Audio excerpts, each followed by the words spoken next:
بسم اللہ الرحمن الرحیم۔ السلام علیکم ورحمۃ اللہ وبرکاتہ۔ جی وعلیکم السلام۔ میں شکر گزار ہوں کہ آج پھر آپ نے مجھے موقع دیا کہ میں اس حوالے سے کچھ اپنی گزارشات پیش کروں۔ جیسا کہ آپ نے بتایا کہ مقالے کا عنوان ہے اسلامی تمدن اور تصوف۔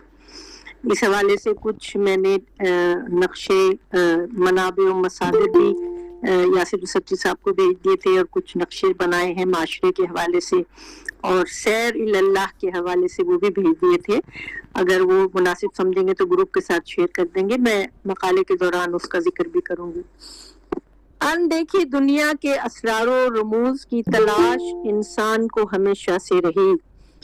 موت وہ اٹل حقیقت ہے جس نے انسانوں کے ذہنوں کو مابعد طبیعیاتی دنیا کی طرف غور کرنے پر مجبور کیا۔